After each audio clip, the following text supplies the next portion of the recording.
Devan Jensen, I'm so happy to have you. I'm really excited to talk about the church in Guam, Micronesia. Which, I mean, should you call it Guam? Should you call it Micronesia?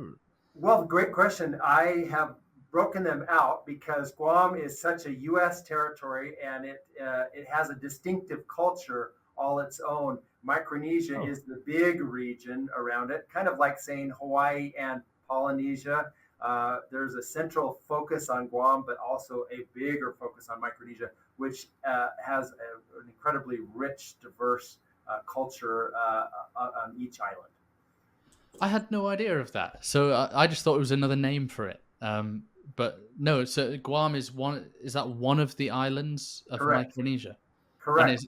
is that, I'm guessing, is that like one of the main ones? It is what it's the biggest island, which is not huge. Still, it's about 20 miles from tip to tip. And then Wow. you have four island groups, kind of going from east to west. Kiribati or Kiribati, depending on how, formerly known as the Gilbert Islands. And then you've got the Marshall Islands, just close to them, a little to the northwest. Then going over, you have the Caroline Islands, which is a very long span of islands, over 1,000 mile span. And then you have going north, south to north, I guess you'd say, the Northern Mariana Islands.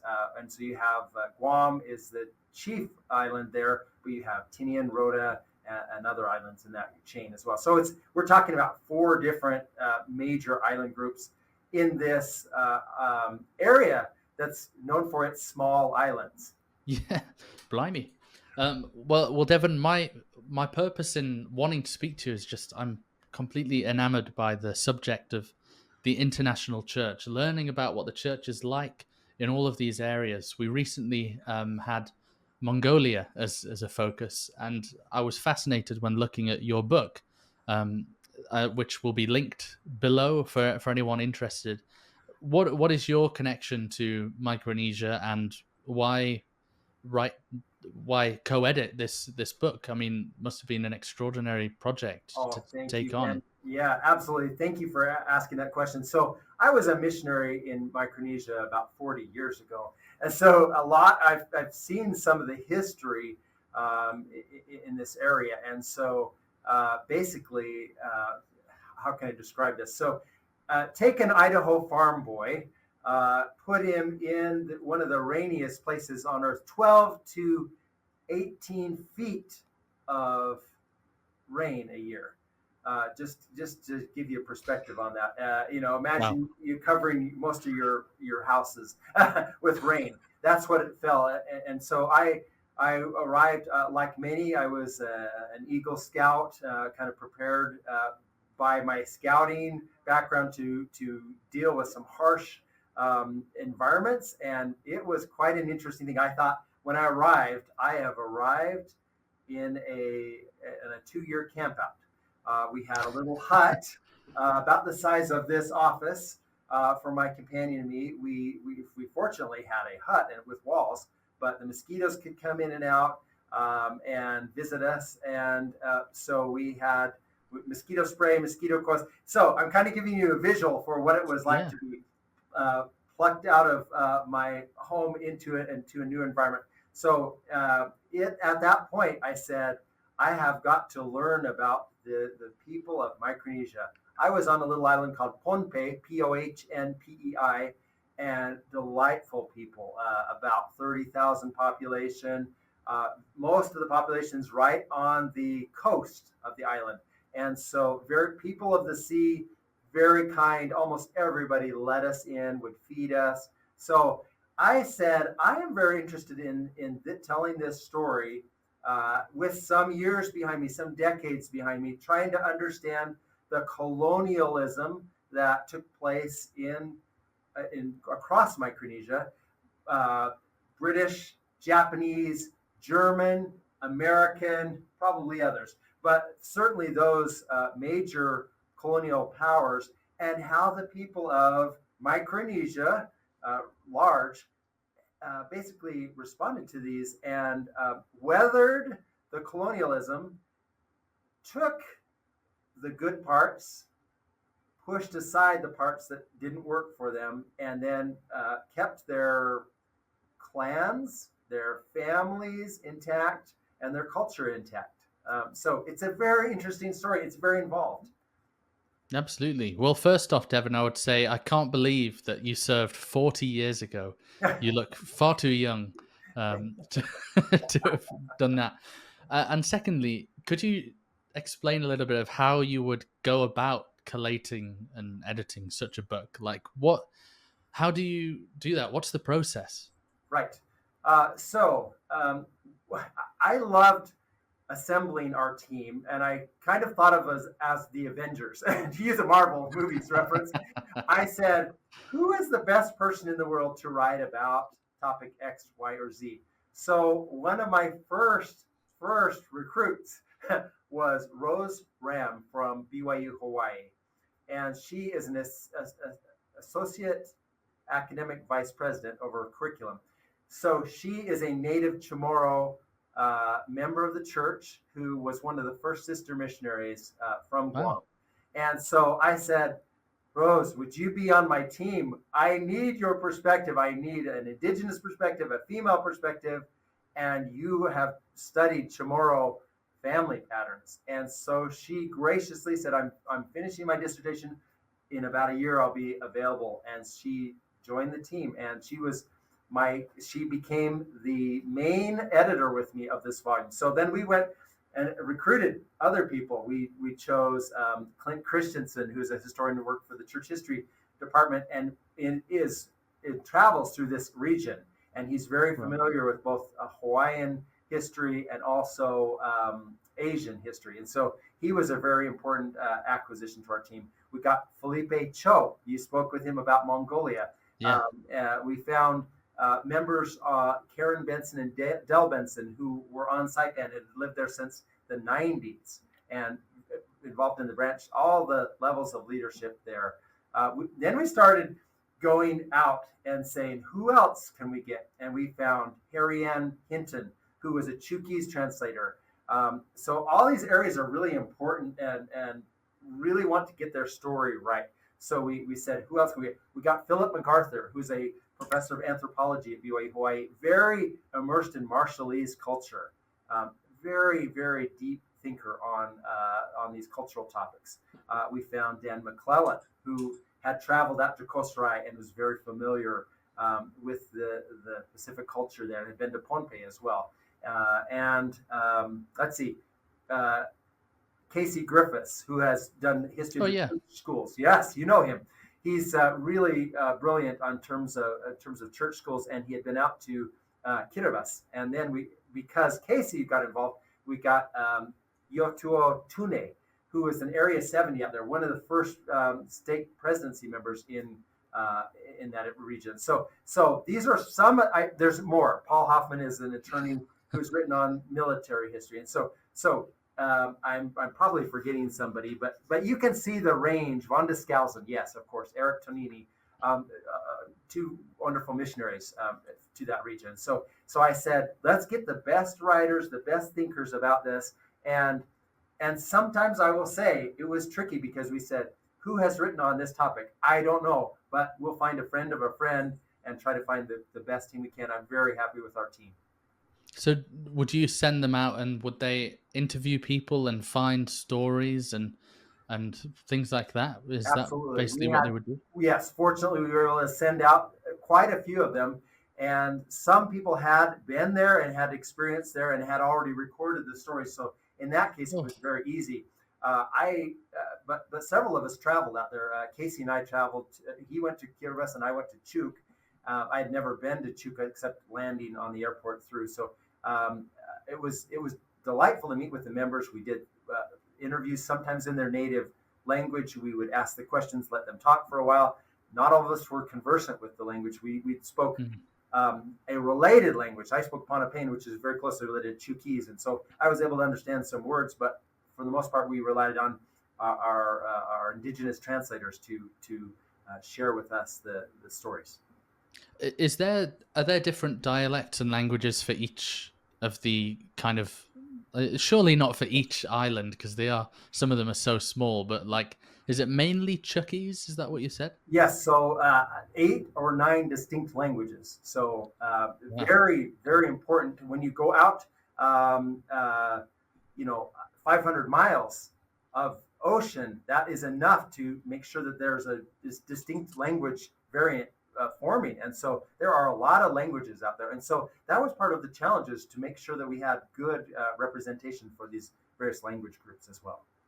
Absolutely. So how did the church start there? And could you give some examples of kind of key figures in that start and key milestones, dates and Yeah, stuff? happy to do so. So, the story of the church in Micronesia is really rooted in the Pacific War.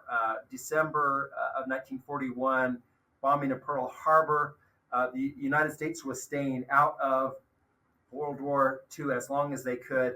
And at that moment, that was the tipping point where they said, we have to be involved. We cannot afford to stay out of it. So the church story is tied in with those early members who were out there Right. in these areas. And so, for example, I'm going to give you an example of El Tom Perry.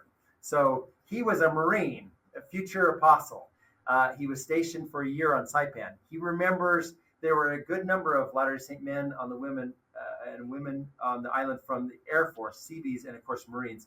And we obtained permission, he said, from the island chaplain to erect a tent to hold church services. That was fine until the air raids caused holes to develop in the tent. So as you can imagine, it's raining all the time. So they built a little chapel there, and they one of the men. I reference my Idaho background was a farmer from the state of Idaho, and so he had helped his father build a barn. So they built essentially a barn that they turned into a little meeting house, and so they met there one church service, and then they were transferred and headed to Japan. So that's a story of Latter-day Saints gathering and meeting, and so that was the first meeting house in Saipan. So there were stories like that on the naval ships, on the aircraft carriers, where they would look through the rolls and find Latter-day Saints. They found 28 Latter-day Saints on this aircraft carrier. So they gather and they take the gun casings and turn them into sacrament cups. So No way. right? And they silver plated them eventually so that they wouldn't get the metallic taste. But you can see how they literally turn these instruments of war into instruments of worship. And that's That's a theme, profound. I think, of this book. I chose the title, Battlefields to Temple Grounds, because I said, look at all these terrible events that took place, the wars that happened. The islanders were conscripted to build aircraft runways for the Japanese military in some cases. And so they were more or less neutral bystanders who were very involved in the Pacific War, unwilling, but they had to be part of it. And so on Guam, on Chuuk, on or was Truk known at the time, Pohnpei, all these places where the church, where the Pacific War was affecting them so dramatically, they were later able to establish a church presence as missionaries came in. Now, Guam was the first place where they sent missionaries formally. It was a lot of members for a long time,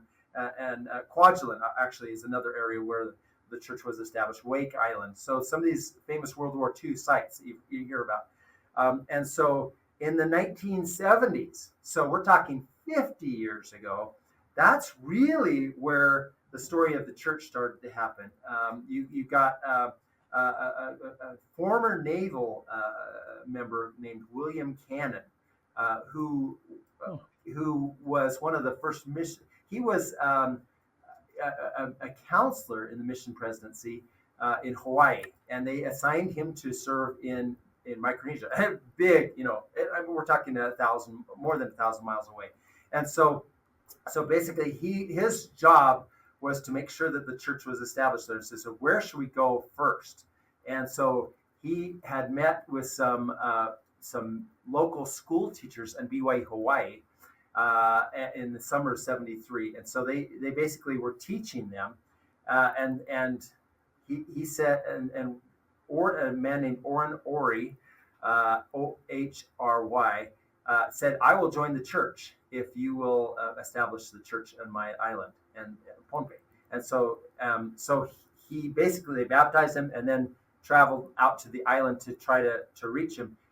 He was clear across the island on the other side of a little farming village called Mand, and so fortunately, President Cannon was able to track him down. But he had, I just love this perspective. For example, when they arrived at the pier, they're traveling probably several hours to get to the other part of the island. Ori was sitting there waving and smiling, and he says his boat was not working. He knew Cannon would find a way to reach him. Cannon wrote, "I had not understood his living constraints. He was happy to see me, eager to support the missionaries. His faith appeared to be greater than mine." So that's a story of kind of how local members would just have this great faith. These American mission counselors will find me somehow, and these interesting serendipitous events happen a lot in the early days of the church. So another hot spot to talk about is Kiribati. Wow. Really interesting area, the growth of the church there. They established a little church school there. A lot of the members wanted to go to Tonga. So imagine that, to go to school, to the Liahona High School. And they eventually established a school on Kiribati called Moroni High School. So Moroni High School is such a magnet for members and missionaries. Is that still there? Or it is still there. And by the way, it's right on the seacoast, and the seawall is always being eroded. We have rising tide, rising ocean levels. And so Kiribati is an area in the whole world, probably one of the most affected by climate change and rising sea levels, because it is just feet off the ocean. Wow. And so they are really, really concerned. But that being said, so Moroni High School is still there, enough so that now about 18% of Kiribati consists of Latter-day Saints. It's one of the top Latter-day Saint populations in the world. In fact, way. 3 of the top 10 Latter-day Saint populations consists of areas in Micronesia. So we have Kiribati, about 18%, Marshall Islands, about 12%, and then Micronesia, Federated States of Micronesia, about 6%. So when That's you talk incredible. about Latter-day Saint populations, this is a very important area to talk about. I had no idea of that. Right. Do you know the experience of the dedicatory prayer that was done there? Elder Bednar was the one who gave. Oh, really? That. And the Jigo Guam. Okay, let's talk for a moment. Jigo Guam Temple, amazing. Yeah, unbelievable when I heard that. So members of the church had been hoping so much for a temple there. They'd been doing. So to think about how remote this is, think about the nearest temple being Tokyo. You're several thousand miles away, or Manila, the Philippines, or Fiji, Suva. You can kind of get a visual for how spread apart these temples were. And so the members of the church were hoping and praying and preparing for, at least since the 2000s, that they'd have a temple there. And that was a main focus. Several of the mission presidents, several of the apostles, Elder Perry, who came and visited there, President Hinckley, President Nelson, all visited the saints in Guam and said, keep preparing, we're working on things. You do your job and we'll do ours as well. There were certain metrics that they needed to qualify for, a certain number of members, and then also the brethren prayerfully took into account how far away they were. So they finally announced this temple in, I think it was 2020. And I was so excited because I was working on the book, and I said, "Oh, number one, they're going to have a temple that'll be close. Number two, I can work this into the book," and which I was thrilled about, because I wanted to talk about that. So then we got the temple built. There were some delays because of there was a fire in the warehouse, burned some of the temple furnishings, but they were able to replace those. but then to have this marvelous experience where they gathered at this one of the smallest temples in the church, and Elder Bednar gave the dedicatory prayer. I mean, what a miraculous event for all to feel that. Many of the Chamorro people said this feels like sacred ground where they built this temple, and they were very moved by that and felt like this was a very important story to connect families together with ancestors through the temple sealing ordinances. So anyway, that's you ask a good question, and I'm responding in a decades sort of perspective of how excited they were, and to the point where they had that dedicatory prayer. Brilliant. And so was Elder Bednar the one who dedicated the land for the preaching of the gospel as well as the temple? He was the one who dedicated the temple. That's an interesting question about the dedicating the land, because it happened several times, and I'm a little fuzzy. And as you can imagine, there are many nations, and so each area would be dedicated, and then sometimes rededicated for the preaching of the gospel. And so I think that's an interesting observation. A little bit, because the region is so vast, it's not like a distinctive country, dedication like say Mongolia, but Yeah. there were several events that were dedicatory prayers that were offered. Right, I see. Yeah, because that was what I was thinking is, can you dedicate a catchment area rather than a Exactly. nation? In fact, speaking along those lines, how does then the church operate now in modern times with its kind of established presence, given that there are multiple languages? Logistically, how does that work, and what is the church like there today? Indeed, a brilliant question. Okay, so waves, to borrow an ocean metaphor. In Guam, there was a wave of leadership as they began, the military members who were there, and they began to establish small servicemen groups. And then there began to be more established areas, and then eventually a branch. And then there began to be a district. And then eventually, because of rising and lowering members, they sometimes changed wards back to branches. And so there was some interesting interplay of things. So what that's in Guam. Now we go to Saipan, and some of the other areas, the islands, because there are so many languages. You basically you'd have start kind of the basic would be a young missionary who's starting to, as a 20-year-old sometimes, leading the branch in a language that's not native to them. So they're trying to rely on the members to help them with the cultural issues and trying to navigate those. And then eventually they're ordaining, setting apart the local members, priesthood holders, as the leaders, and the women. So I'm going to pause here and say there's a fantastic story Philip MacArthur shares of an indigenous district member named Lani in Marshall Islands, and the Relief Society. I'm going to look up her name just for a second. Let's see, Lani. She was the district. She was going to be the district Relief Society president. And what happened is a fascinating story. They didn't realize that they could not lay hands on her head because she was a higher caste. And her name, I'll see if I can find her name. Her name was Turlang Jaik, Turlang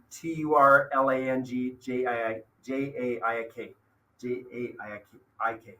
So she was going to be one of the early Relief Society presidents.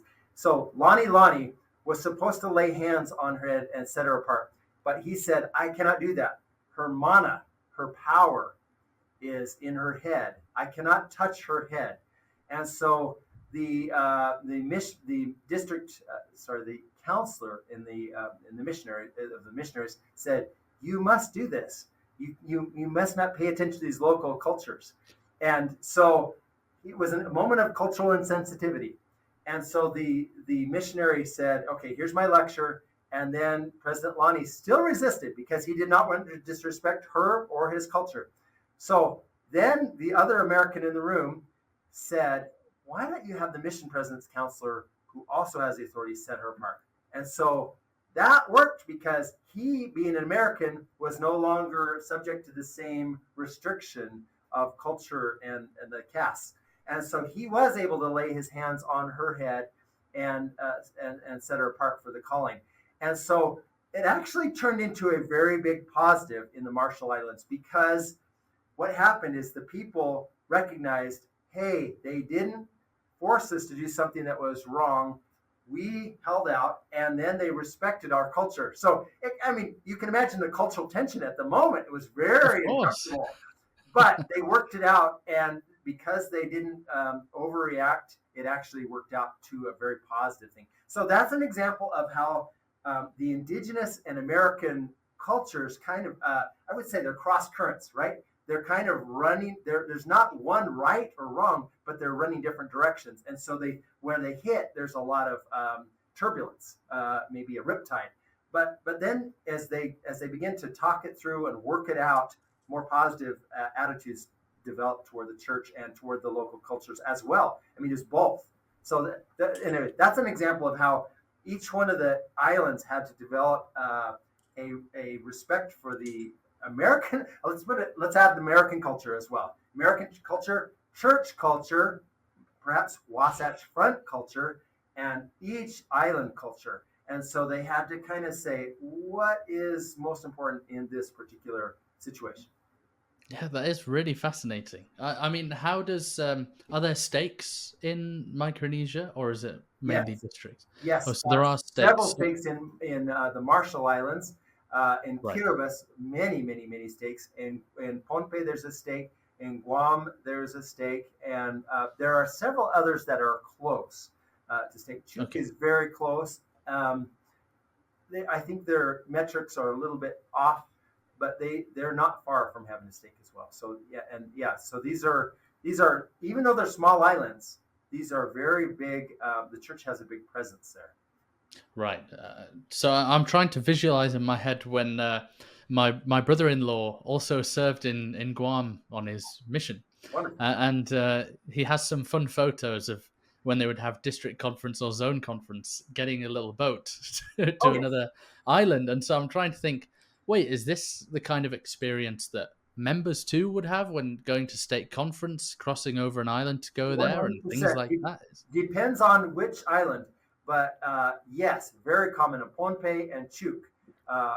Chuuk, they built a fantastic boat dock right next to the district centers, because they know that's the main mode of transportation sometimes for some of these members.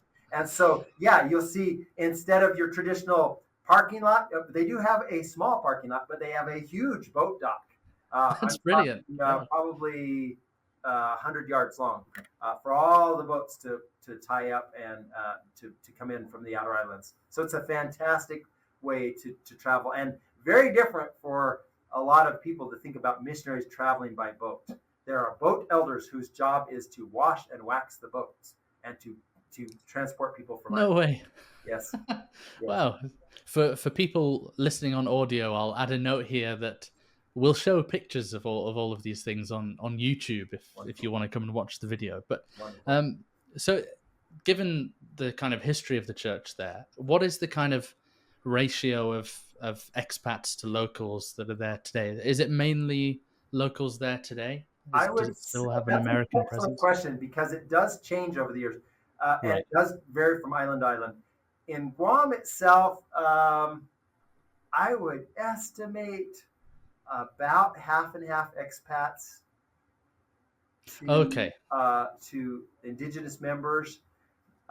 In Pohnpei, I would say 5, maybe 2% expats. Not many missionaries, but almost everybody is from the island, and so members hold their meetings in Pohnpei. And so it varies from. Guam is very U.S. oriented, and so you get a lot of service people there. You get a lot of local business owners and so forth.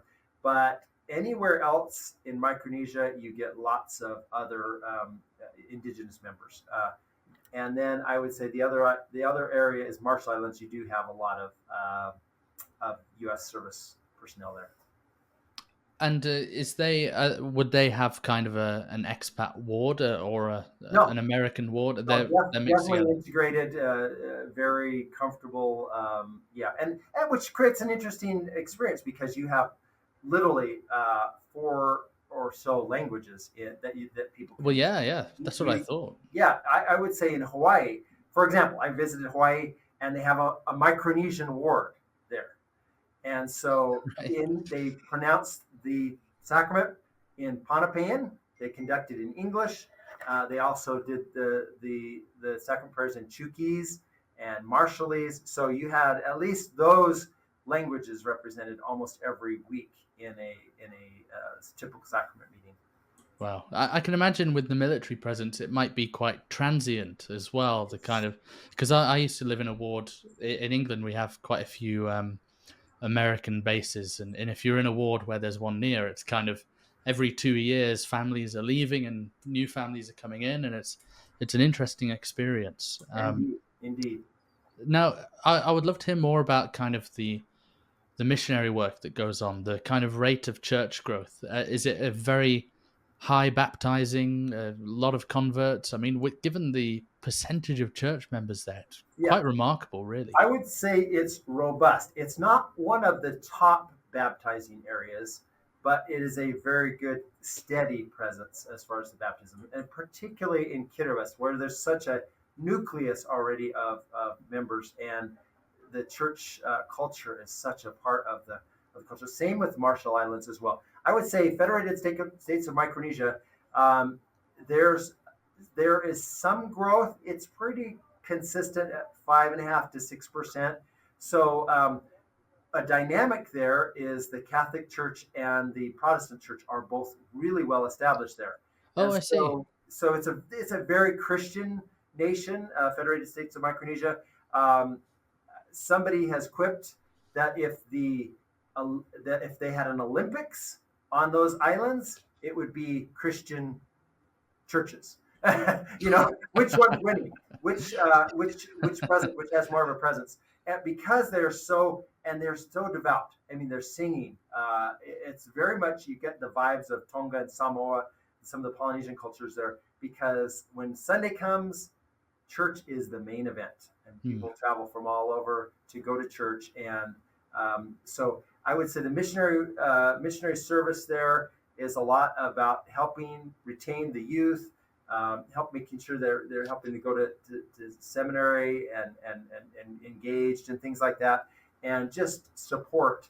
A lot of the local youth do serve missions, and yet there's a big pull toward drinking alcohol and other things that is, I would say, a competition for their time and their energy. So yeah, that's and they even have a local drink called sakau, which is a kava, and so in that area, it's considered against the word of wisdom. That's an interesting topic. Not in all areas. Like in Hawaii, it's not, but in Micronesia, it's considered against the word of wisdom. It's just interesting to me to consider how you would go about effective missionary work when you have an island that is perhaps 20 miles in diameter or whatever, and such a high percentage. Everyone must know about the church. They must have heard about it. So just to give you a visual of this, when I was there in 1986, 88, I would say we had 20 missionaries on a little island of 30,000 people. And so you can imagine we would have conversations with people who had known the church even though the church was only 10 years old, there was a high number of missionaries there for that small population. So yeah, there was a lot of warmth toward the church. Some people didn't like the church, and there were some feelings of, oh wait, we're already Christians, why are you here? And so we were saying, well, this is our message of the restored gospel. Let's add to what you already have. And so that's an example of the message we might share as missionaries with the indigenous members today. And then I actually do think that having a temple does make us a little more distinctive, because now we Yeah, of can say, course. here is what we're trying to do. We're trying to seal people and make covenants that you can get no other place. So I would say that's a unique uh, qualifier of the church that before was not there. When I was there, the scriptures were not translated, and so that was a very difficult thing Wow. to explain. We have this Book of Mormon that you can't read, but trust me, it's really a good book. So when I was there, the first selections arrived, and we were very excited to say, "Look, this is what we were telling you about." And so they enjoyed reading that. And then those translations have improved over the years and developed into a more robust version of the scriptures, as opposed to just a few chapters selected from the Book of Mormon. So those are big milestones to help missionaries to share the gospel in a more meaningful way, as opposed to just a surface level conversion. It's interesting. I always feel that God compensates for those things that the infrastructure of the church hasn't quite been able to produce yet. I was teaching someone who struggled with the enhanced level of English in the Book of Mormon. It's quite 17th century Right. language, Right. but also wasn't proficient enough in Chinese to be able to read characters and things like that. Right. And I remember he would still read it every day, and he'd come to me and say, "Elder Hancock, I don't really know what it's saying, but when I read it, I feel the spirit, and that's good enough for me for now." And thankfully, it was later translated into a language that he was able to read, and just Yeah, there's a so high inspiring. level. I love that how you said that, compensatory blessings, and also a very more social connection. I think they have to rely on Oh other yeah, people's yeah, witness, and then eventually, as they become more proficient with the language, they go, "Oh, I feel this way, and this is part of my conversion experience." But yeah, it's a very big struggle until you have those written works in hand. It's a big part of our message is to oh yeah. study God's word in a printed form or some digital form where you can connect with the spirit and say, okay, this is what this text means to me. I don't know if we realize that how big part books are in our experience. No, I completely agree with you there. Why did the restored gospel, in your opinion, resonate so much with the people of these islands? Then, Excellent question. So, in my view, um, what happened in Kiribati is probably the strongest indicator of the conversion experience.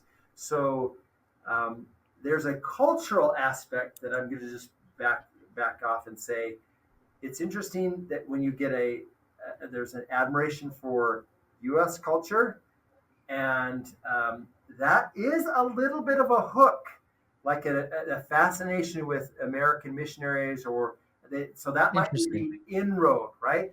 A white person, if you will, comes to your door and you say, "Wow, you look a little different," and then and so there's that sort of cultural experience of a missionary. But then, as they teach about the restored gospel, I think the one thing that resonates really strongly with Micronesians is connection with family and a feeling that, hey, we're doing an activity that binds us together, whether that be a home evening or a church meeting or a seminary class that the student learns something from, that they can study, scripture study. All those things are things that resonate with the island culture really well. There's another term they use, and I'm going to look this up if I may. Okay, Ea Fengen in Chukis and Alilis Fengen, assisting each other. So sharing and assisting each other, those are really big parts of island culture. So when they hear those, when they see the Relief Society working together to help people, or they see a church class trying to raise money to go to the temple. Those are things that resonate with the Micronesians really well, people of Micronesia or the people of Guam as well. Right. And again, kind of digging into the specifics of the culture there, could you share any sort of unique aspects of the church there that, say, people in long established church communities might think, oh, that's interesting? For Yeah. example, I might add an example of, say, where, and I've probably shared this a few times on this podcast, but I was surprised when the first Sunday in my mission, I was in Kuala Lumpur, and I said good morning from the stand, and everyone shouted back good morning, and I was like, oh, this doesn't happen where I'm from. But Right. also, I would add on to that, maybe some unique challenges as well that Yes. Yes. we may not have over I'm gonna, here. yeah, I'll share some very candid observations. When we arrived in the 80s, 86, 88, there were some interesting cultural differences that were eye-opening, if I can use that term. So the women would not wear tops, right? This was, Oh, I see. That can yeah, you're probably right. be quite distracting for a And I'm like, missionary. wait, did I see what I saw? Yes. So there was a sort of, the missionaries kind of had to say, okay, this is a different, I'm not in Idaho. I'm not in Utah anymore. It's very I'm hot. not in Kansas anymore, Yes, Dorothy. exactly. So this was an area, there was a sister missionary, sorry, one of the missionary couples said it basically this way. She said, we're trying to teach them about modesty, and their culture is not to wear clothes. So that's an interesting cross current. Which one is going to take the precedence in this situation? Okay, that would be one cultural aspect, and so that, they work it out, but it's a thing. And so then another thing. Okay, here's another thing. Time is so not important to the islanders. Let's say the meeting is supposed to start at 9 o'clock. So the missionaries are there at 9 o'clock. And about 10 o'clock, they're saying, I think we've got enough people now that we can start the meeting. And so for the North Americans, we're going, or perhaps European mindset, they're going, wait, the train is not on time. But the islanders saying it's more important to have people here and to worship. And so that's a cultural aspect that's really important to the people of Micronesia, that the U.S. might say, well, don't punish the punctual. keep the train on time. So another thing, another cultural aspect. Okay, this is a sensitive one. Money management is a little bit. We have very strict controls over finances. So imagine an island where you don't have a bank close by, and Hmm. you get your tithing collected, and so you have to hold on to that money, and then you say, well, I need some money for kerosene or whatever. And so a member might be tempted to dip into those funds, which is a big no-no financially. So that's, like I said, it's a sensitive issue, but there have been situations where members have had some repercussions for how they managed church funds. And so they've had to Interesting. kind of adjust to the U.S., if I can use the term U.S. controls, the financial controls, and balance it with their desire to help their family. These are very sensitive matters that they have to kind of wrestle with and figure out, okay, here's what I can do, here's what I can't do. Another one that's a big cultural thing is feeding people. I mean, just caring for people. It's such a common thing. We would, as missionaries, walk to people's houses, and they would say, "Come on in, elders. We know who you represent." And so, I mean, it's a wonderful thing. But just imagine going to your local neighborhood. Strangers. Let's say you don't know these people, and to have every one of them, almost without fail, invite you in would be a very unusual cultural experience. So these are some things some cultural signifiers that are a little different from U.S. style, and so I would say they're areas of adjustment, area of cultural understanding. I say to myself all the time, if I were to go back as a missionary, I'd be way more mellow about cultural differences and just say, look, this is how we do things here on this island. And and of course there are some things that we can't allow to happen. You have to make sure financial things are taken care of in a timely way, in an orderly way. But there's a lot of flexibility as far as when the meeting starts, and I'll just kind of go with the flow, bring my scriptures, and have a nice hour of reflection while I'm waiting for the meeting to start. Yeah, that's interesting. I mean, what do you admire most about the members there? Excellent question. I love the caring and compassion and mellowness of the Islander ways. And I say that generally, each area is a little different, but the Pohnpeians that I knew were very caring, and some of those friendships have carried over into today. I have Pohnpeian friends that I still love to hang out with, this many years later. So I think that their sense of humor is wonderful. They really have a funny sense of humor. You say, wait, I think you made a joke, yeah, and then it's very very mellow. And so I think that would be another thing I have. And so caring, compassion, laid back, easygoing. Those are some things. Also, courage. Courage, I would say, is a big thing because they are accepting many of them that I have known, many of the Pohnpeians and Micronesians more generally, have said, I need to have a better future for my family. So I'm going to move so that I can increase the educational opportunities for my family. And so I just think that's remarkable Yeah. and admirable, and it takes a lot of courage to move across, an ocean. They're navigating people. They're the people of the sea, and they have continued that tradition and migrating across the world.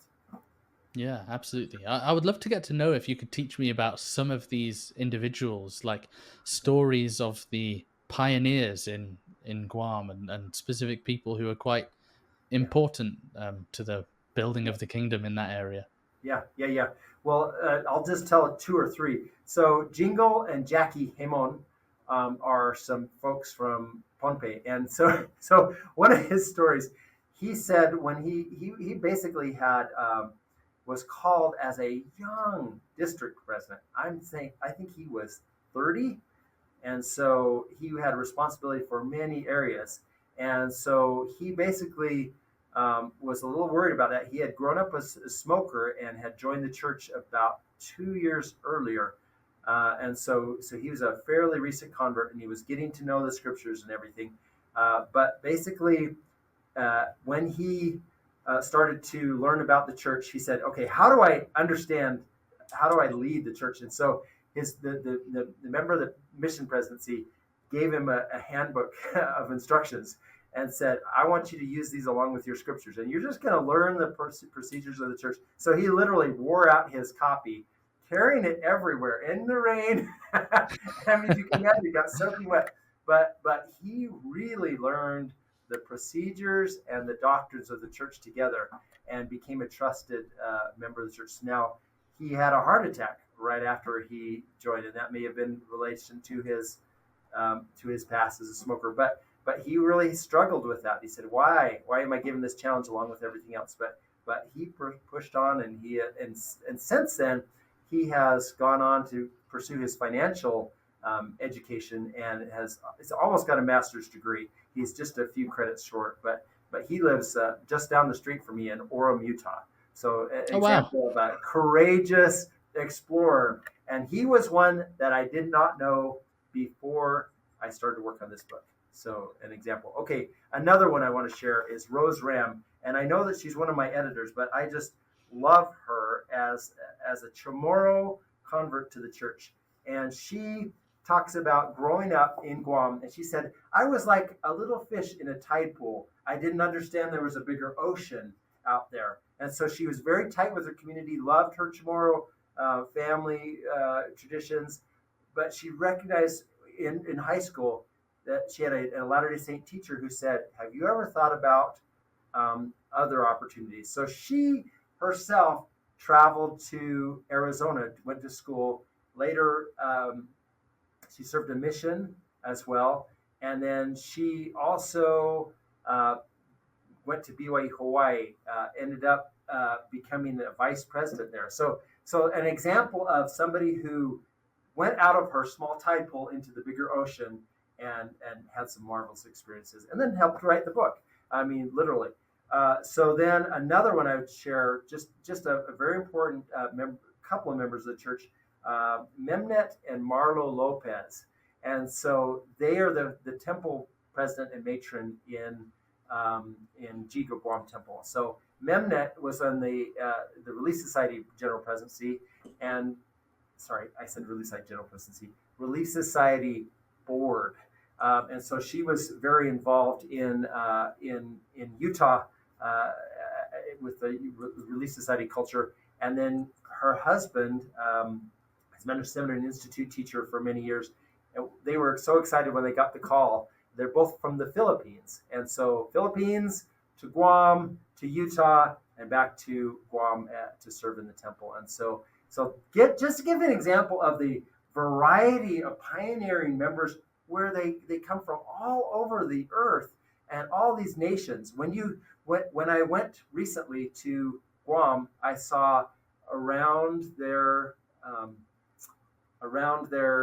cultural hall that flags from many nations, and I thought that represents Guam so well. It's like a mini UN. There are all these countries in close proximity, lots and lots of ocean between them, lots of languages, and lots of camaraderie and brotherhood and sisterhood. They all sound like brilliant people, and yeah, that's I think what makes me think it's so interesting is it's a really unique place. It's a mixing pot, and just the layout and everything is so different to what I would be familiar with, for example. Right. And I wonder, this is a question I love to ask for these kind of learning about the church in different areas, are there any kind of events that have become folklore, like miracles that have happened that members share with each other, and stories of Micronesia that kind of bring a real sense of identity to the area, Great. I would say the temple dedication is really a big part of that. That was such a focal point of they have and related to that, all the temple trips that they would make over the years. So yeah, I bet those were interesting. So as you can imagine, being from a small island, not speaking English, to travel to, say, Manila, the Philippines, was a huge, scary experience. So there were several people who recorded miraculous experiences on the way there, because they would meet the person at the airport that they needed to do to make the connection to get to the place they needed to go. And so I would say there were 4 or 5 stories in there about temple trips that the members really felt were miraculous and heartwarming, and reaffirmed their faith that they were being looked out from above when they go to Tokyo, and or Fiji. I mean, all of these various islands and temples had their own culture, and so it was very scary. Also, learning about the Micronesians when they first interacted with, say, BYU Hawaii culture, they were so nervous. But to get up to speed and to have mentors and kind people who would befriend them, and then to find out, these are my brothers and sisters. It's okay. I'm from a small island from a small town, but they embrace me as part of theirs. That is a big part of the Micronesian miracle, to feel like there's brotherhood out there beyond the small island. BYU Hawaii has been brilliant for things like that, hasn't it? It's really brought people from around the world and lifted kind of their educational opportunities up. The more I learn about it, the more impressed I am with it. That's a very important part of their mission, to be a hub for Pacific and Asia culture, and to be welcoming, and to bring them in with aloha. That's a really important.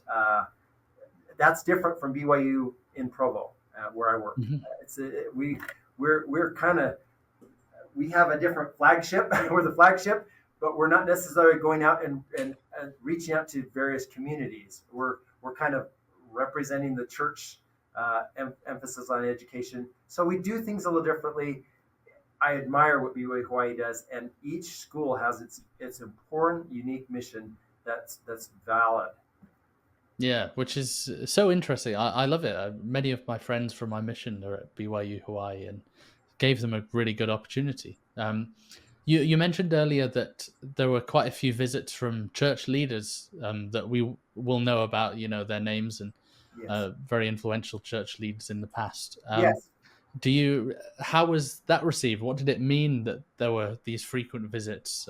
When President Packer, who had been stationed in Tinian, when President Hinckley, who had such a connection with the saints in Asia, and when Elder Perry, when Sister Yi recently visited from the Relief Society General Presidency, all these folks, when they come out and visit, they connect and they make a bond with the members there, and they're able to warm their hearts and strengthen their resolve. And I would say this is a scripture that we quote in the book several times, but they feel this way. Great are the promises of the Lord unto them who are upon the isles of the sea. 2 Nephi 10:21. That is such a resonant scripture for our Pacific Islander friends, because they say, I am clear out here, but the Lord knows who I am. And when the visiting authorities come in, it reminds them, hey, we are important, we matter. So that's why these visits are really crucial. I mean, they are inconvenient, I would say, for somebody who's not used to the heat and the humidity. Yeah. But it's all worth it to all involved when there's the warmth and the love and the kindness and the singing and the unity. I mean, these things are resonant and become part, as you say, of the folklore of the area, and they become journals and remembered for decades to come. When I was there when the island, they celebrated their 10th anniversary of the church there, and it was really fun. They sang, they had these cultural celebrations, that they danced, they had stick dances where they were pounding the stick and crossing over, and there were several things that I remember. I mean, it's been a long time since I was a missionary, and I can remember how I felt. It was a magical feeling to hear the music and the harmony in the outdoors, and to hear the percussive impact of the sticks, and to see everybody in tight unity, and then to have the spiritual experiences of the testimony. Even though I was just learning the language, I had no missionary training center background to help me with the language, so it was just all seeking the gift of tongues, talking with people. You just trying to read what you could and learn what you could. I can imagine with the another thing that's quite unique with that is the affinity that those visiting church leaders would have had with the place. I suppose I hadn't thought of that before, but that it's kind of like we feel very special when President Ballard used to come, and Elder Cook when he comes, and Elder Holland when he visits the UK. There's a real connection there because of their missionary experiences, and likewise, yes. I imagine that those visits from President Packer, Elder Perry, President Hinckley would have likewise been.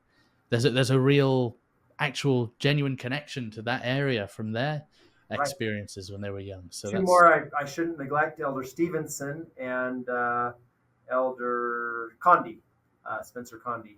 So two more that were very involved in the leadership of the Pacific. So yeah, these areas. I mean, I can imagine as a general authority thinking, oh, I want the Pacific as my area. I mean, on the one hand, on the other hand, oh, the jet lag, experience going from time zone to time zone and humidity to humidity. I mean, so it's a mixed blessing to serve in the Pacific. What do you think about the future of the church in Guam based on its wonderful history and its new temple. Excellent. I think that the temple in Guam will be a very important stabilizing factor for the church there. There are members from several cultures in the temple presidency right now. I think that shows how unifying that experience is. The next temple that is already announced is in Kiribati, and it'll be just down the street from the Parliament building.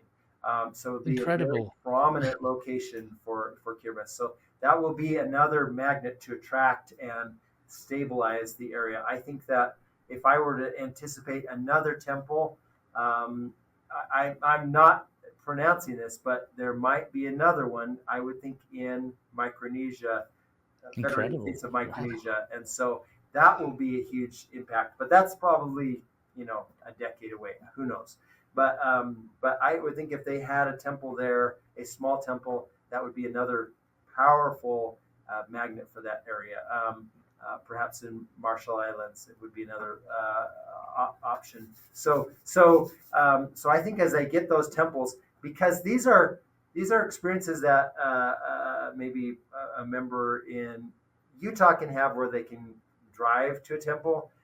For these saints, it's a once in a lifetime experience to go to the temple. Yeah. For them to have repeated experience in the temple would be very important, and that I think is not going to happen until it's on some of these islands so that are more accessible. And it sounds like, well, it's only 1,000 miles away, but it's really a cultural barrier to go to a different country with a different language, and to come up with money that's maybe 10 times their annual income. So there are some very significant challenges to going to the temple. Those would be some areas that I think would be important for the church leaders to continue. There's a temple in Guam. Excellent. It's a start. There'll be a temple in Kiribati. Excellent. It's a start. But there'll be a need for temples across the Pacific as the church continues to grow.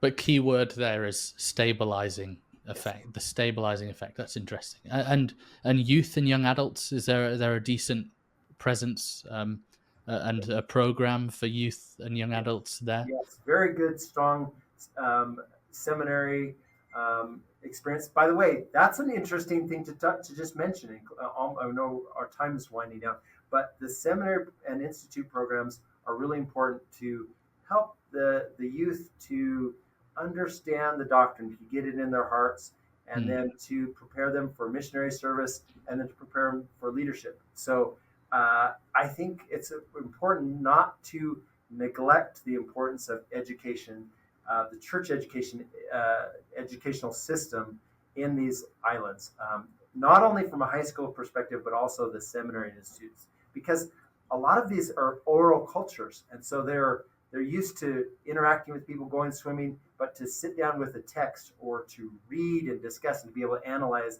and mark up things, that's a really important cultural literacy that I think is another big draw for the church, as opposed to maybe a more general going to a Protestant worship service and perhaps singing a song that I've got memorized. So I think that those are some draws to pull people in.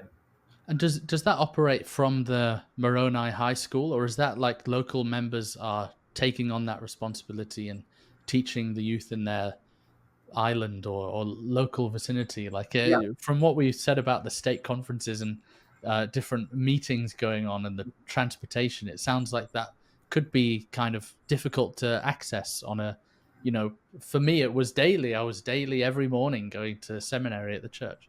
Yeah, definitely the latter in terms of local members being called as seminary teachers and having a seminary experience at the church or in the homes, and opening up the scriptures and saying, okay, we're going to have some songs, we're going to study and learn from this. That is very micro, if I can use that term, micro organized in Micronesia.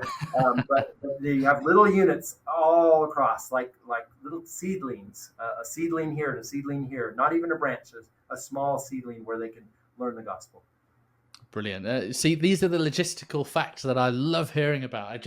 I don't know, maybe it's because I'm a nerd, but I love to learn about these things and hear the experiences of members here. And I should say, forgive me for going back, but I always feel guilty glossing over when anyone talks about members who going to the temple is a once in a lifetime experience and a sacrifice, because I've met families who, for them, that is the case.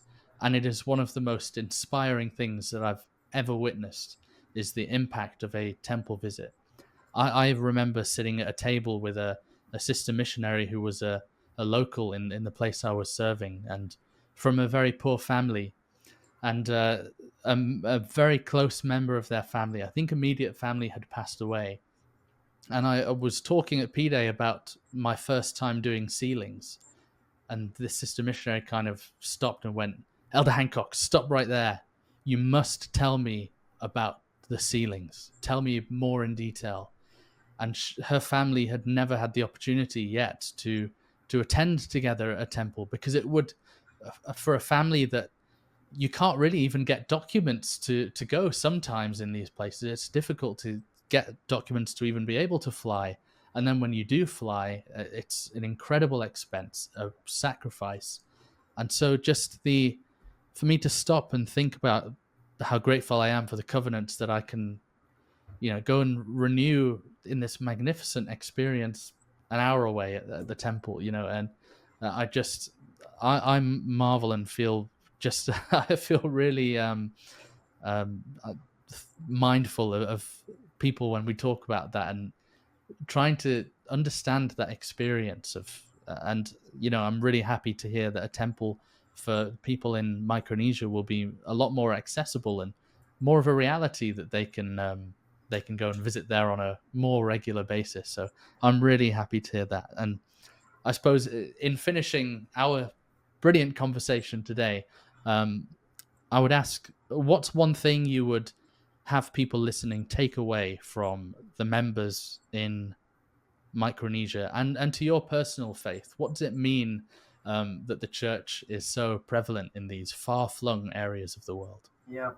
I would say if there's one thing to take away, it's fascinating to learn about the cultural cross currents in Micronesia, to think about the colonialism that happened, to think about how the members then navigated those differences, and the missionaries did as well, and tried to respectfully and kindly understand each other. I think that that's one of the great messages that we need today, is listening with our hearts and caring for the experience that another person is having, with empathy and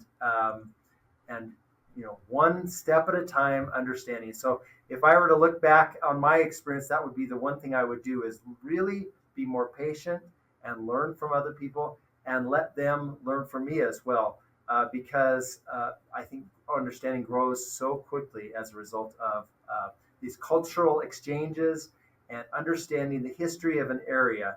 I think missionaries could do a lot better job really immersing themselves early in their missionary experience about the culture and the history of an area, and just kind of going, I am not in Kansas anymore.